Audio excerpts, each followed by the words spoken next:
ಎಲ್ಲರಿಗೂ ಪರಿಚಯ ಅಕಾಡೆಮಿ ಸ್ವಾಗತ ಮಕ್ಕಳೇ. ಈ ದಿನ ನಾವು 10ನೇ ತರಗತಿಯ ಗದ್ಯ ಪಾಠ ಯಾವಪ್ಪ ಅಂದ್ರೆ 5 ಆ ಪಾಠದ ಪ್ರಶ್ನೆ ಬಗ್ಗೆ ತಿಳ್ಕೊಳ್ಳೋಣ. ನಿಜವಾದ ಆದರ್ಶ ಪುರುಷ ಯಾರಾಗಬೇಕು? ನಮ್ಮ ಜೀವನದಲ್ಲಿ ಪ್ರತಿಯೊಬ್ಬರಿಗೂ ಆದರ್ಶ ವ್ಯಕ್ತಿಗಳು ಇರ್ತಾರ. ಹಾಗಾಗಿ ಮಕ್ಕಳಿಗೆ ನಾವು ಸಣ್ಣ ಪ್ರತಿಯೊಬ್ಬರಿಗೂ ಆದರ್ಶವಾಗಿ ನಮ್ಮ ಜೀವನ ಒಳ್ಳೇದಾಗಬೇಕಂದ್ರೆ ಒಬ್ಬ ವ್ಯಕ್ತಿನ ಆದರ್ಶವಾಗಿ ಇಟ್ಕೊಳ್ಬೇಕಾಗ್ತೈತಿ. ಹಾಗೆ ಈ ದಿನ ನಾವು ಗದ್ಯ ಪಾಠ 5 ನಿಜವಾದ ಆದರ್ಶ ಪುರುಷ ಯಾರಾಗಬೇಕು ಅನ್ನೋದ್ರ ಬಗ್ಗೆ ಆ ಪಾಠದ ಪ್ರಶ್ನೆ ಬಗ್ಗೆ ತಿಳ್ಕೊಳ್ಳೋಣ. ನೋಡಿ, ಒಂದು ವಾಕ್ಯದಲ್ಲಿ ಉತ್ತರಿಸಿ ಪ್ರಶ್ನೆಗಳಿಗೆ ಈಗ ಚರ್ಚೆ ಮಾಡೋಣ. ವಿಭೂತಿ ಪುರುಷ ಎಂದರೆ ಯಾರು? ವಿಭೂತಿ ಪುರುಷನ್ನು ಯಾರನ್ನು ಕರಿತೀವಿ? ನೋಡಿ, ಮಹಾನ ಸಾಧಕ ಅಥವಾ ಮಹಾನ ವ್ಯಕ್ತಿಯನ್ನು ನಾವು ವಿಭೂತಿ ಪುರುಷ ಕರಿತೀವಿ. ಅಂದ್ರೆ ಮಹಾನ ವ್ಯಕ್ತಿಗಳನ್ನ, ಮಹಾನ ಸಾಧಕರನ್ನು ಏನು ಕರಿತೀವಿ?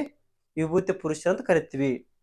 ಇನ್ನು ಎರಡನೇ ಪ್ರಶ್ನೆ ಬಂದು, ರಾಷ್ಟ್ರೀಯ ಸ್ವಯಂ ಸೇವಕ ಸಂಘ RSS ದ ಸಂಸ್ಥಾಪಕರು ಯಾರು?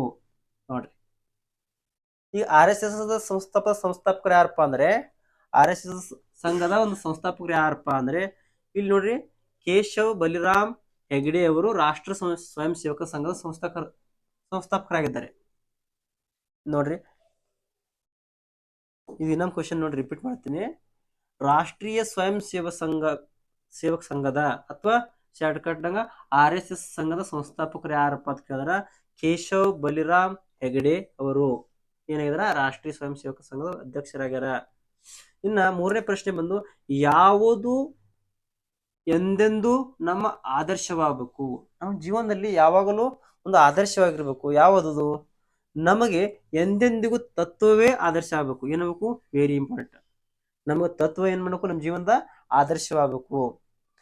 ಯಾವ ವ್ಯಕ್ತಿ ನಮಗೆ ಆದರ್ಶವಾಗಬಲ್ಲನು?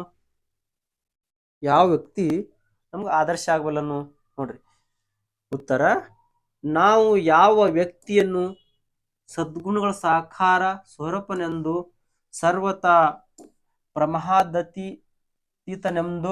ಭಾವಿಸುವ ಅಂತ ವ್ಯಕ್ತಿ ನಮಗೆ ಆದರ್ಶವಾಗಬಲ್ಲನು. ನೋಡ್ರಿ, ಒಬ್ಬ ವ್ಯಕ್ತಿ ಸದ್ಗುಣವುಳ್ಳುವಂತ ವ್ಯಕ್ತಿ ಮತ್ತು ಅವನಲ್ಲಿ ಎಲ್ಲಾ ಗುಣಗಳು ಒಳ್ಳೆ ಗುಣಗಳುಳ್ಳುವಂತ ವ್ಯಕ್ತಿ, ಅವನಲ್ಲಿ ಕಾಣುವಂತ ವ್ಯಕ್ತಿ, ಮತ್ತೆ ಸರ್ವತಾ ಏನ್ ಮಾಡ್ಬೇಕು? ಒಳ್ಳೆಯವನಾಗಿರ್ಬೇಕು ಮತ್ತು ಒಳ್ಳೆಯವ್ರಿಗೆ ಉಪಕಾರ ಮಾಡ್ತಿರ್ಬೇಕು ಮತ್ತು ಎಲ್ಲರೊಂದಿಗೆ ಪ್ರೀತಿ ಪ್ರೇಮದಿಂದ ವಾಸ್ತವ್ಯದಿಂದ ನಡೆದುಕೊಳ್ಬೇಕು ಅಂತ ವ್ಯಕ್ತಿಯನ್ನ, ಮತ್ತು ಸಾಧಕನು ಆಗಿರಬೇಕು ಅಂತ ವ್ಯಕ್ತಿ ನಾವೇನ್ಬೇಕು? ಆದರ್ಶವಾಗಿ ಮಾಡ್ಕೋಬೇಕಂತ ಇಲ್ಲಿ ಹೇಳ್ತಾನ ಕವಿ. ಇನ್ನು ಐದನೇ ಪ್ರಶ್ನೆ, ಗುರು ಪೂರ್ಣಿಮಾ ದಿನದಂದು ಲೇಖಕರು ಯಾರನ್ನು ಪೂಜಿಸ್ತಾರ? ಗುರು ಪೂರ್ಣಿಮೆಂದು ಯಾರನ್ನು ಪೂಜೆ ಮಾಡ್ತಾರ ಅಂತ ಕೇಳ್ಯಾರ. ಯಾರನ್ನು ಪೂಜಿಸ್ತಾರ? ನೋಡಿ, ಗುರು ಪೂರ್ಣಿಮಾ ದಿನದಂದು ಲೇಖಕರು ಧ್ವಜವನ್ನು ಗುರುವೆಂದು ಭಾವಿಸಬೇಕು ಎಂದು ಪೂಜಿಸ್ತಾರ. ಗುರು ಪೂರ್ಣಿಮಾದಂದು ಏನ್ ಮಾಡ್ತಾರಪ್ಪ ಅಂದ್ರ ಇವರು ಧ್ವಜವನ್ನೇ ಗುರು ಎಂದು ಪೂಜಿಸ್ತಾರ ಲೇಖಕರು. ಇನ್ನು ಆರನೇ ಪ್ರಶ್ನೆ, ಯಾರನ್ನು ಅವತಾರಿಗಳ ಪಟ್ಟಿಗೆ ಹಾಕಲಾಗಿದೆ? ಯಾರನ್ನ ಅವತಾರಿಗಳ ಪಟ್ಟಿಗೆ ಹಾಕಲಾಗಿದೆ? ನೋಡ್ರಿ, ಯಾರನ್ನ ಅಂದ್ರೆ ಛತ್ರಪತಿ ಶಿವಾಜಿ. ನೋಡ್ರಿ, ಛತ್ರಪತಿ ಶಿವಾಜಿ ಮತ್ತು ಲೋಕಮಾನ್ಯ ತಿಲಕರನ್ನು ಅವತಾರಿಗಳ ಪಟ್ಟಿಗೆ ಏನ್ ಮಾಡೈತಿ? ಸೇರಿಸಲಾಗೈತಿ. ಯಾರನ್ನ ಸೇರಿಸಲಾಗೈತಿ ಅವತಾರಿಗಳ ಪಟ್ಟಿಗೆ? ಅಂದ್ರ ಛತ್ರಪತಿ ಶಿವಾಜಿ ಮತ್ತು ಲೋಕಮಾನ್ಯ ತಿಲಕರನ್ನು ಸೇರಿಸಲಾಗೈತಿ. ಇನ್ನು ಏಳನೇ ಪ್ರಶ್ನೆ ಬಂದು, ಶಿವಾಜಿ ಮಹಾರಾಜರನ್ನು ಹೇಗೆ ಚಿತ್ರೀಕರಿಸಲಾಗಿದೆ? ನೋಡ್ರಿ, ಈಗ ಹೀಗೆ ಕೇಳ್ಬೋದು, ಶಿವಾಜಿ ಮಹಾರಾಜರನ್ನು ಹೇಗೆ ಚಿತ್ರಿಸಲಾಗೈತಿ, ಅವ್ರ ಬಗ್ಗೆ ಹೇಗೆ ಹೇಳಲಾಗೈತಿ? ಶಿವಾಜಿ ಮಹಾರಾಜರನ್ನು ಶ್ರೀ ಶಂಕರ ಅವತಾರ ಎನ್ನುವ ರೀತಿಯಲ್ಲಿ ಚಿತ್ರಿಸಲಾಗಿದೆ. ಶಿವಾಜಿ ಮಹಾರಾಜರು ಶ್ರೀ ಶಂಕರ ಅವತಾರ ಅಂತ ವರ್ಣಿಸಲಾಗೈತಿ. ಇನ್ನ ಶಿವಾಜಿ ಚರಿತ್ರೆ ಇರುವ ಪುಸ್ತಕದ ಹೆಸರೇನು? ಶಿವಾಜಿ ಚರಿತ್ರೆ ಇರುವ ಪುಸ್ತಕದ ಹೆಸರೇನು? ಶಿವಾಜಿ ಚರಿತ್ರೆ ಇರುವಂತ ಪುಸ್ತಕ ಹೆಸರೇನಪ್ಪ? ಶಿವಾಜಿ ಚರಿತ್ರೆ. ಯಾವ ಶಿವಾಜಿ ಚರಿತ್ರೆ ಇರುವಂತ ಪುಸ್ತಕ ಹೆಸರೇನು? ಶಿವಾಜಿ ಚರಿತ್ರೆ.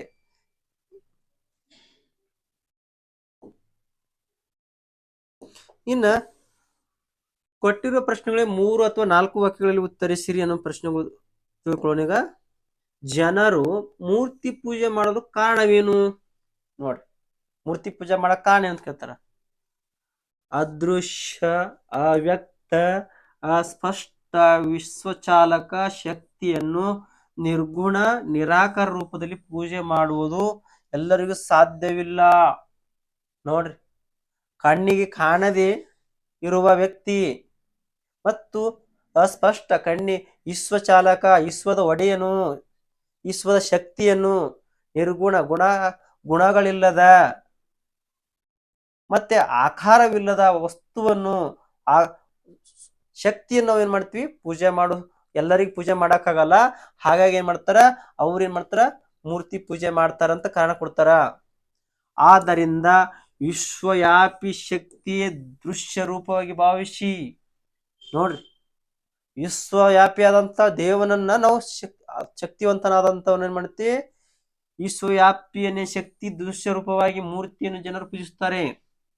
ಜನಸಾಮಾನ್ಯರಿಗೆ ವಿಶ್ವಶಕ್ತಿ ನಿರಾಕಾರ ಸ್ವರೂಪವಾದ ಅರಿವು ಮೂಡಿಸಲು ಮೂರ್ತಿ ಪೂಜೆ ಒಂದು ಸುಲಭ ಸಾಧನವಾಗಿದೆ. ಇನ್ನ ಎರಡನೇ ಪ್ರಶ್ನೆ ಬಂದು, ಯಾವ ವ್ಯಕ್ತಿಯನ್ನು ನಾವು ಆದರ್ಶವಾಗಿ ಸ್ವೀಕರಿಸಬೇಕು? ನೋಡ್ರಿ, ಯಾವ ವ್ಯಕ್ತಿಯಪ್ಪ ಅಂದ್ರ, ನಾವು ಯಾರನ್ನು ಸದ್ಗುಣಗಳ ಸಾಕಾರ ಸ್ವರೂಪನೆಂದು, ನೋಡ್ರಿ, ಮತ್ತ ಅವನಲ್ಲಿ ಒಳ್ಳೆಯ ಗುಣಗಳಿದಾವ ಅಂತವರನ್ನ, ಮತ್ತ ಯಾವಾಗಲೂ ತಪ್ಪು ಮಾಡದವನೆಂದು ಭಾವಿಸುವ ಆ ವ್ಯಕ್ತಿಯ ನಮ್ಮ ಆದರ್ಶವಾಗಿರಬೇಕು. ನೋಡ್ರಿ, ಅವನು ಸದ್ಗುಣಗಳ ಸ್ವರೂಪಿ ಆಗಿರ್ಬೇಕು, ಸದ್ಗುಣಗಳನ್ನ ಅವನಲ್ಲಿ ಅಳವಡಿಸಿಕೊಂಡಿರ್ಬೇಕು ಅಂತ ವ್ಯಕ್ತಿ. ಮತ್ತೆ ಯಾವತ್ತೂ ತಪ್ಪು ಮಾಡಿರಬಾರ್ದು ಅಂತ ವ್ಯಕ್ತಿನ ಏನ್ಬೇಕು, ಆದರ್ಶವಾಗಿ ಮಾಡ್ಕೋಬೇಕು. ಯಾರ ಜೀವನ ಕುಸುಮವು ಪ್ರಸನ್ನವಾಗಿ ಪೂರ್ತಿಗೆ ಅಳಿದೆಯೋ, ಕಳಂಕವಿಲ್ಲದಂತಿರುವುದೋ, ನಿಸ್ಸಂಕೋಚವಾಗಿ ಸೂರ್ಯಪ್ರಕಾಶ ಮುಖ ಮಾಡಿ ನಿಂತಿದೆಯೋ, ಯಾರ ದೇಹವು ಶಾಶ್ವತ ಸತ್ಯವಾಗಿದೆಯೋ ಅಂತ ವ್ಯಕ್ತಿಯನ್ನು ಆದರ್ಶವಾಗಿ ಸ್ವೀಕರಿಸಬೇಕು. ನೋಡ್ರಿ, ಯಾರ ಜೀವನ ಪ್ರಸನ್ನವಾಗಿ ಹೂವಿನಂತೆ ಅರಳೈತಿ, ಮತ್ತ ಅದರಂಗೆ ಸೂರ್ಯನಂತೆ ಪ್ರಕಾಶವಾಗೈತಿ ಜೀವನ, ಮತ್ತೆ ಯಾರ ಜೀವನ ಏನೈತಿ, ಯಾರು ಸತ್ಯದ ಪ್ರಕಾರ ಅದಾರ ಅಂತ ವ್ಯಕ್ತಿಯನ್ನು ನಾವು ಏನ್ ಮಾಡ್ಬೇಕು, ಆದರ್ಶವಾಗಿ ಇಟ್ಕೋಬೇಕಂತ ಕವಿ ಹೇಳ್ತಾನ. ಇನ್ನ ಪ್ರಶ್ನೆ 3, ಧ್ವಜವನ್ನೇ ನಮ್ಮ ಗುರುವೆಂದು ಸ್ವೀಕರಿಸಿದ್ವಿ ಎಂದು ಲೇಖಕರು ಹೇಳಿದರೆ ಯಾಕೆ? ಧ್ವಜವೇ ನಮ್ಮ ಗುರು ಎಂದು ಹೇಳಿದ್ರೆ ಯಾಕೆ ಅವರು ಲೇಖಕರು? ಕೇವಲ ತತ್ವ ಒಂದೇ ಅಚಲ ಪದವಿಯಲ್ಲಿ ಇರಬಲ್ಲದು. ಅದನ್ನು ಧ್ವಜವು ಸಂಕೇತಿಸುತ್ತದೆ, ಗುರುತಿಸುತ್ತದೆ. ಯಾವ ಧ್ವಜವನ್ನು ನೋಡಿದೊಡನೆ ನಮ್ಮ ರಾಷ್ಟ್ರದ ಸಮಸ್ತ ಇತಿಹಾಸ, ಸಂಸ್ಕೃತಿ, ಪರಂಪರೆಗಳು ನಮ್ಮ ಕಣ್ಣಿಗೆ ಕಟ್ಟುತ್ತವೋ, ಯಾವುದನ್ನು ಕಂಡ ಕೂಡಲೇ ಹೃದಯದ ಭಾವನೆಗಳು ಉಕ್ಕಿ ಬರುತ್ತೇವೋ ಅಂತ ಧ್ವಜವನ್ನು ನಾವು ನಮ್ಮ ಗುರುವೆಂದು ಭಾವಿಸುತ್ತೇವೆ. ಗುರು ಪೂರ್ಣಿಮಾ ದಿನದಂದು ನಾವು ಅದನ್ನು ಪೂಜಿಸ್ತೇವೆ ಎಂದು ಲೇಖಕರು ಹೇಳಿದ್ದಾರೆ. ನೋಡ್ರಿ, ಧ್ವಜ ಅಂದ್ರೆ ಅದೇನಾಗ್ತೈತಿ, ಒಂದು ಧ್ವಜ ಅಂದ್ರೆ ಅದು ಧ್ವಜ ಏನ್ ಮಾಡ್ತಂದ್ರೆ ಆ ರಾಷ್ಟ್ರದ ಇತಿಹಾಸ ತಿಳಿಸ್ತೈತಿ, ಸಂಸ್ಕೃತಿ ತಿಳಿಸ್ತೈತಿ.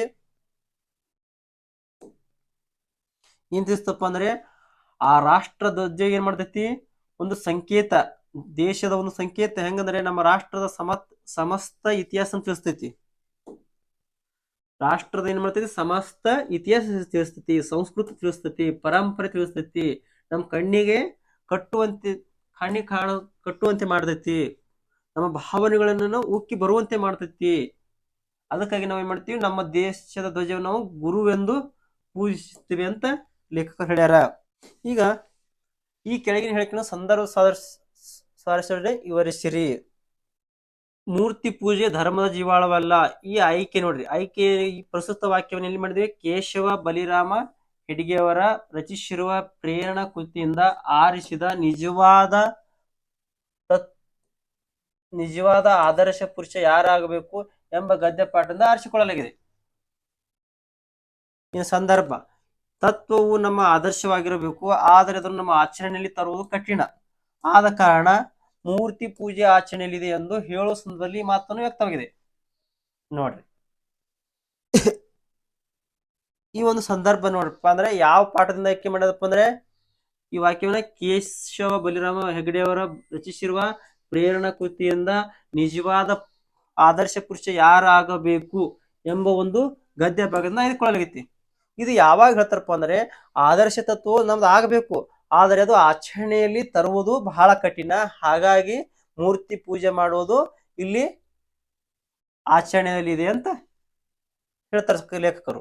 ಇನ್ನು ಸ್ವಾರಸ್ಯ, ಕೇವಲ ದೇವರ ಮೂರ್ತಿ ಪೂಜೆ ಧರ್ಮದ ಜೀವಾಳವಲ್ಲ, ಧರ್ಮದ ಆಚರಣೆಯಲ್ಲಿ ತತ್ವ ಸಿದ್ಧಾಂತಗಳೇ ನಿಜವಾದ ಧರ್ಮ ಎಂಬುದು ಈ ವಾಕ್ಯದಲ್ಲಿ ಸ್ವಾರಸ್ಯವಾಗಿದೆ. ನೋಡ್ರಿ, ಮೂರ್ತಿ ಪೂಜೆ ಧರ್ಮದ ಒಂದು ಜೀವಾಳವಲ್ಲದು, ಅದು ನಮ್ಮ ಧರ್ಮ ಆಚರಣೆಯಲ್ಲಿರುವಂತ ತತ್ವ ಸಿದ್ಧಾಂತಗಳು ನಾವು ಅಳವಡಿಸಿಕೊಂಡ್ರೆ ಅದು ನಿಜವಾದ ಧರ್ಮ ಅಂತ ಇಲ್ಲಿ ತಿಳಿದು ಬರ್ತೈತಿ. ಇನ್ನು ಎರಡನೇ ಪ್ರಶ್ನೆ, ಮಗ್ಗುಗಳ ಬದಲು ಪೂರ್ಣ ಅರಳಿದ ಪುಷ್ಪಗಳು ನಮ್ಮ ಆದರ್ಶ ಆಗಬೇಕು. ಈ ಒಂದು ಸಂದರ್ಭ ನೋಡ್ರಿ, ನಿಜವಾದ ಆದರ್ಶ ಪುರುಷ ಯಾರಾಗಬೇಕು ಎಂದು ಚರ್ಚಿಸುವ ಸಂದರ್ಭದಲ್ಲಿ ಈ ಮಾತು ಬಂದಿದೆ.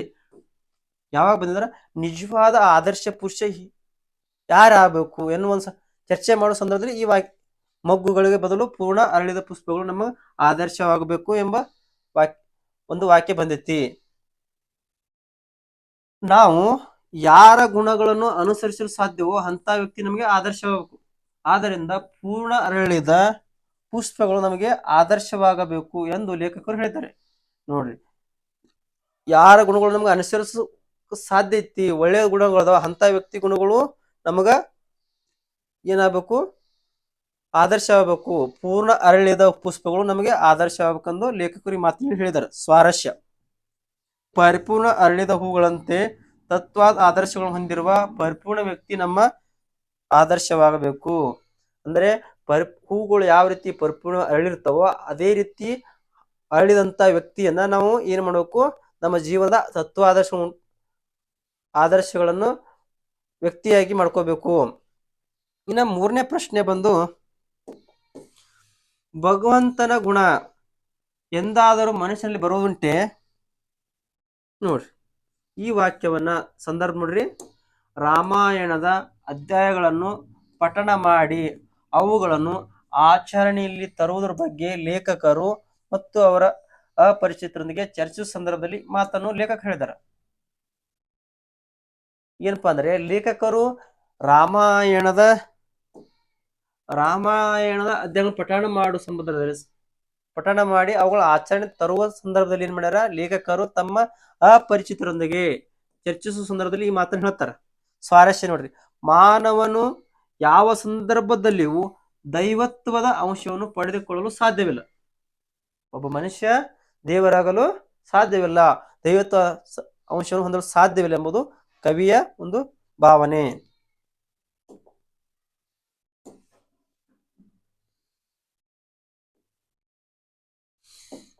ಈಗ ಈ ಕೆಳಗಿನ ಪ್ರಶ್ನೆಗಳು 8, 10, 10 ವಾಕ್ಯಗಳಿಗೆ ಉತ್ತರಿಸಿರಿ ನೋಡೋಣ. ಈ ಕೆಳಗಿನ ಪ್ರಶ್ನೆಗಳಿಗೆ 8, 10, 10 ವಾಕ್ಯಗಳಿಗೆ ಉತ್ತರಿಸಿರಿ. ಒಂದನೇ ಪ್ರಶ್ನೆ ಯಾವಪ್ಪ ಅಂದ್ರೆ, ಆದರ್ಶ ವ್ಯಕ್ತಿ ದೋಷರಹಿತನಾಗಿರ್ಬೇಕಾದ್ದು ಮುಖ್ಯ, ಏಕೆ? ಒಬ್ಬ ಆದರ್ಶ ವ್ಯಕ್ತಿ ಅದಂತ ತಿಳ್ಕೊರಿ, ಅವನು ಯಾವುದೇ ದೋಷರಹಿತನಾಗಿರಬೇಕು, ಮುಖ್ಯ. ಯಾಕೆ ಕೇಳ, ನಮ್ಮಿಂದ ಎಂದೂ ದೂರವಾಗದಂತ ಹಾಗೂ ನಾವು ಆತನಿಂದ ದೂರ ಹೋಗದಂತ ವ್ಯಕ್ತಿಯೇ ನಮ್ಮ ಆದರ್ಶ ವ್ಯಕ್ತಿ ಆಗಬಲ್ಲನು. ನಾವು ಯಾರನ್ನು ಸದ್ಗುಣಗಳ ಸಾಕಾರ ಸ್ವರೂಪನೆಂದು ಯಾವುದೇ ದೋಷವಿಲ್ಲದವನೆಂದು ಭಾವಿಸುವ ಆ ವ್ಯಕ್ತಿಯೇ ನಮ್ಮ ಆದರ್ಶ ಆಗಬೇಕು. ಇಲ್ಲವಾದಲ್ಲಿ ಆದರ್ಶವೆಂದು ಭಾವಿಸಲ್ಪಟ್ಟ ವ್ಯಕ್ತಿ ಏನಾದರೂ ತಪ್ಪಾದರೆ, ಏನಾದರೂ ತಪ್ಪು ನಾವು ಬೇರೊಬ್ಬರನ್ನು ಹುಡುಕಬೇಕಾಗುತ್ತದೆ.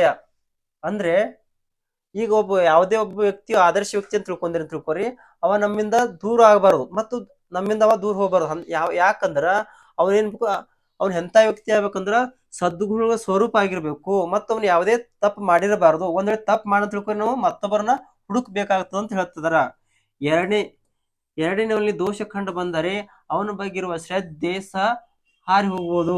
ಯಾರು ನಾವು ಆದರ್ಶ ಪುರುಷ ಅಂತ ತಿಳ್ಕೊಂಡಿರ್ತೀವಿ, ಅವರಲ್ಲಿ ತಪ್ಪು ಮಾಡೋದ್ರಿಂದ ದೋಷ ಕಂಡು ಬಂದ್ರೆ ಮಾಡ್ತೀವಿ ನಾವು, ಅವನಲ್ಲಿ ಶ್ರದ್ಧೆ ನಮಗ ಕಡಿಮೆ ಆಗ್ತೈತಿ, ಸ್ವಾಭಾವಿಕ.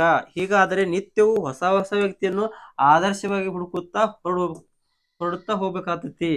ನಾವು ಯಾರನ್ನ ಆದರ್ಶ ವ್ಯಕ್ತಿ ತಿಳ್ಕೊಂಡು ಅವ್ರು ತಪ್ಪು ಮಾಡ್ತಾ ಹೋದ್ರೆ ನಾವೇನ್ ಮಾಡ್ತಾ ಮತ್ತೊಬ್ಬ ವ್ಯಕ್ತಿಯನ್ನ ಹುಡುಕುತ್ತಾ ಹೋಗ್ಬೇಕಾಗ್ತೈತಿ, ಆದರ್ಶ ವ್ಯಕ್ತಿಗಳನ್ನ. ಆದ್ದರಿಂದ ಆದರ್ಶ ವ್ಯಕ್ತಿಯನ್ನು ಕುರಿತು ಯೋಚಿಸುವಾಗ ದೋಷರಹಿತ ವ್ಯಕ್ತಿನ ಆರಿಸುವುದೇ ಯೋಗ್ಯ. ಯಾವುದೇ ತಪ್ಪು ಮಾಡದೇ ಇರುವಂತ ವ್ಯಕ್ತಿನ ನಾವು ಆಯ್ಕೆ ಮಾಡುವುದೇ ಒಳ್ಳೆಯದು. ಅಷ್ಟೇ ಅಲ್ಲ, ನಾವು ಆದರ್ಶವೆಂದು ಭಾವಿಸುವ ಎಲ್ಲಾ ಗುಣಗಳು ಆ ವ್ಯಕ್ತಿ ನಮ್ಗೆ ಎದ್ದು ಕಾಣಬೇಕು. ಆದರ್ಶ ಗುಣಗಳು ನಾವು ಯಾವ ವ್ಯಕ್ತಿನ ಆದರ್ಶವಾಗಿ ನೋಡ್ತಾ ಇದೀವಲ್ಲ ಆ ಆದರ್ಶ ಗುಣ ಕಾಣ್ಬೇಕು ಅವನಲ್ಲಿ. ಆದ್ದರಿಂದ ನಾವು ಯಾರ ಗುಣಗಳನ್ನು ಅನುಸರಿಸಲು ಸಾಧ್ಯವೋ ಅಂತ ನಿರ್ದೋಷ ವ್ಯಕ್ತಿಯನ್ನೇ ಆದರ್ಶವಾಗಿ ಭಾವಿಸಬೇಕಾಗಿದೆ. ಯಾರ ಜೀವನ ಎಂಬ ಹೂವು ಪ್ರಸನ್ನವಾಗಿ ಪೂರ್ತಿಯಾಗಿ ಅರಳಿದೆಯೋ ಕಳಂಕವಿಲ್ಲದಿರುವುದು ಆ ವ್ಯಕ್ತಿ ನಾವು ಆದರ್ಶವಾಗಿ ಸ್ವೀಕರಿಸಬೇಕು. ನೋಡ್ರಿ, ಯಾರ ಜೀವನ ಏನಾಗಬೇಕು, ನಿರ್ದೋಷ ವ್ಯಕ್ತಿ ಅಂದ್ರೆ ಯಾವುದೇ ತಪ್ಪು ಮಾಡದೇ ಇರುವಂತ ವ್ಯಕ್ತಿ ಆಗಿರ್ಬೇಕು. ಅವ್ರ ಜೀವನ ಏನ್ಬೇಕು, ಹೂವಿನಂಗಿರ್ಬೇಕು, ಪರಿಮಾಣ ಇರಬೇಕು ಮತ್ತು ಪೂರ್ತಿಯಾಗಿ ಅರಳಿರ್ಬೇಕು, ಕಳಂಕ ಇರಬಾರ್ದು. ಅಂತ ವ್ಯಕ್ತಿಯನ್ನು ನಾವು ಏನ್ ಮಾಡ್ಬೇಕು, ಆದರ್ಶವಾಗಿ ಸ್ವೀಕರಿಸಬೇಕಂತ ಕವಿ ಹೇಳ್ತಾನ. ಇನ್ನು ಮೂರನೇ ಪ್ರಶ್ನೆ ಬಂದು, ತಿಲಕರು ಮತ್ತು ಶಿವಾಜಿಯವರನ್ನು ಜನ ಏಕೆ ಸ್ವೀಕರಿಸಿದ್ದಾರೆ? ಈ ಬಗ್ಗೆ ಲೇಖಕರ ಅಭಿಪ್ರಾಯವನ್ನು ಹೇಳಿದ್ದಾರೆ.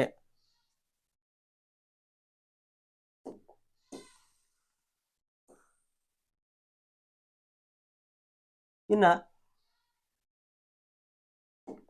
ನೋಡ್ರಿ, ಯಾವ ಕಲೆಯನ್ನು ನಾವು ಸೊಗಸಾಗಿ ಸಾಧಿಸಿದ್ದೇವೆ ಎಂದು ಲೇಖಕರು ನಗೆ ಆಡುತ್ತಾರೆ. ಮತ್ತೆ ಇನ್ನೊಂದು ಪ್ರಶ್ನೆ ಇದರಲ್ಲಿ ಬರ್ಬೋದು, ಪುಣ್ಯ ಸಂಚಯ ಹಾಗೂ ಮೋಕ್ಷ ಪ್ರಾಪ್ತಿಗೆ ಗ್ರಂಥ ಪಠಣ ಮಾಡೋದ್ರ ಬಗ್ಗೆ ಲೇಖಕರ ಅಭಿಪ್ರಾಯವೇನು? ಈ ಮೂರು ಪ್ರಶ್ನೆಗಳು ಅದಾವಲ್ಲಿ. ಈ ಎಲ್ಲಾ ಪ್ರಶ್ನೆ ಬಂದ್ರು ಉತ್ತರ ಬರಿಬಹುದು, ಇದಕ್ಕೆ ಇದೇ ಉತ್ತರ ಬರಿಬಹುದು. ನೋಡ್ರಿ, ಯಾವ್ಯಾವ ಪ್ರಶ್ನೆ? ತಿಲಕರು ಶಿವಾಜಿಯನ್ನು ಹೇಗೆ ಸ್ವೀಕರಿಸಿದ್ದಾರೆ, ಈ ಬಗ್ಗೆ ಲೇಖಕರ ಯಾವ ಅಭಿಪ್ರಾಯ ತಿಳಿದಿದ್ದಾರೆ. ಇನ್ನು ಎರಡನೇ ಪ್ರಶ್ನೆ ಅಥವಾ ಯಾವಪ್ಪ ಅಂದ್ರೆ, ಯಾವ ಕಲೆಯನ್ನು ಸೊಗಸಾಗಿ ಸಾಧಿಸಿವೆ ಎಂದು ಲೇಖಕನಿಗೆ ಹೇಳ್ತಾರೆ. ಮತ್ತು ಇನ್ನೊಂದು ಪ್ರಶ್ನೆ, ಪುಣ್ಯ ಸಂಚಯ ಹಾಗೂ ಮೋಕ್ಷ ಪ್ರಾಪ್ತಿಗೆ ಗ್ರಂಥ ಪಠಣ ಮಾಡೋದ್ರ ಬಗ್ಗೆ ಲೇಖಕರ ಅಭಿಪ್ರಾಯ. ಈ ಎಲ್ಲಾ ಪ್ರಶ್ನೆಗಳಿಗೆ ಉತ್ತರ ಒಂದೇ ಬರಿಬಹುದು. ಯಾವ್ದಪ್ಪ ಅಂದ್ರೆ ನೋಡ್ರಿ, ಉತ್ತರ ನೋಡ್ರಿ, ಧಾರ್ಮಿಕ ಸಾಹಿತ್ಯದಲ್ಲಿ ಒಂದಕ್ಕಿಂತ ಒಂದು ಶ್ರೇಷ್ಠವಾದ ಗ್ರಂಥಗಳಿವೆ.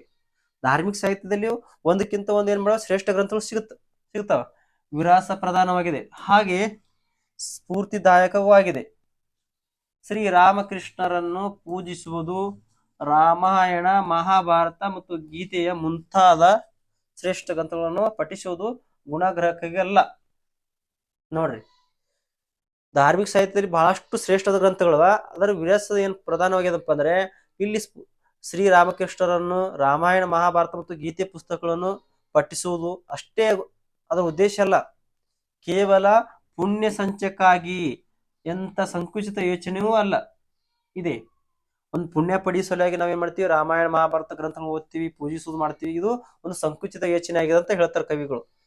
ನಾವೆಂದು ಅವುಗಳ ಬಗ್ಗೆ ಯೋಗ್ಯ ದೃಷ್ಟಿಯಿಂದ ಯೋಚಿಸಲು ಕಲ್ತಿಲ್ಲ, ಒಳ್ಳೆಯ ದೃಷ್ಟಿಯಿಂದ ನಾವು ಯೋಚನೆ ಮಾಡಲಿಲ್ಲ. ಅದ್ರ ಬಗ್ಗೆ, ಗ್ರಂಥಗಳ ಬಗ್ಗೆ, ರಾಮಾಯಣ ಬಗ್ಗೆ ಆಗಲಿ, ಮಹಾಭಾರತದ ಬಗ್ಗೆ ಆಗಲಿ ಒಳ್ಳೆಯ ರೀತಿಯಾಗಿ ಯೋಚನೆ ಮಾಡಿಲ್ಲ.